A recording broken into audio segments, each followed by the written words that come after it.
Imagine creating a kinetic type animation that you can control with just one slider. I'll show you exactly how to set up a fully customizable rotating 3D text effect that you'll want to use in every project. First thing, let's set up our composition. I'm naming mine Kinetic type. Set it to 1080 by 1080 pixels, 30 frames per second with a duration of 10 seconds, then press OK. Nice. Now let's grab our type tool and type something.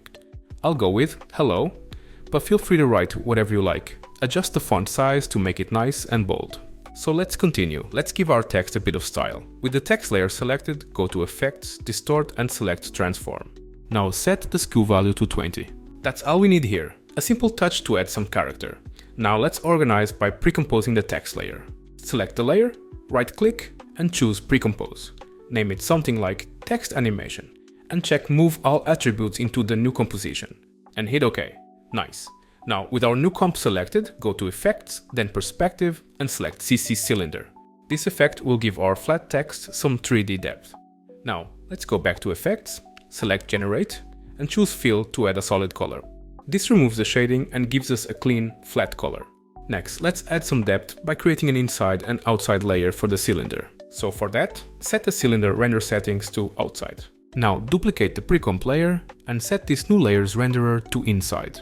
And change the color of this inside layer to make it stand out. This contrast really makes the animation pop. Now it's time to bring this cylinder to life with some movement. Right-click in the timeline, create a new null object and name it Control. With Control selected, go to Effects, Expression Controls and select Slider Control. Let's name this slider SpeedRotation and give it an initial value of 3. Then lock it in place for easy access. And to control the rotation speed with our slider, let's add a small expression. First, go back to the text pre-comp, expand the CC Cylinder effect and open the rotation property. Over the Y rotation, hold Alt and click the stopwatch to open the expression editor. Now let's create the expression in 3 steps. Start with a variable named duration and use the pick whip to connect it to the slider control.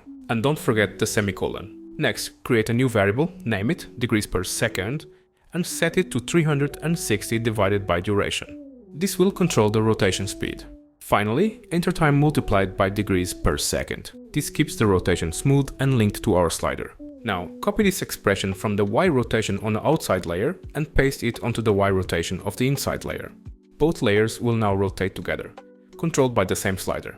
Now press play and you'll see the rotation in action. With the slider, you can easily speed it up or slow it down.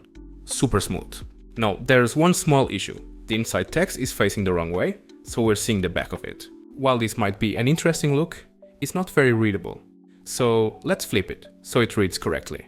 Since this is a duplicate comp, we'll need to create a new one and invert the text orientation inside. Right-click the pre-comp with the inside renderer, select Reveal and then Reveal Layer Source in Project.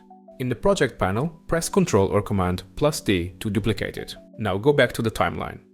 Hold Alt or Option and drag the duplicate over the original inside layer in the timeline. This replaces it, but keeps all our effects intact. Now let's go inside our fresh composition, then select our text layer and right-click.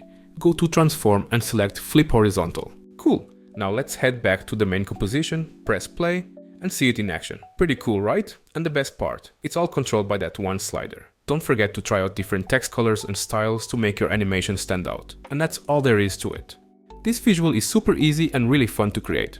I personally love using sliders and expressions to control animations. It makes everything so much more flexible and gives you complete creative control. Yeah, I hope you enjoyed this tutorial. Don't forget to like and subscribe, and again, please consider supporting me on my Buy Me a Coffee page. As I said before, for just $1 you get access to this working file from this tutorial and many others, including scripts that will improve your workflow dramatically. So yeah, it's a good deal, trust me. And that's it. Thank you so much for watching, have a great day, a great life, and I'll see you on the next one.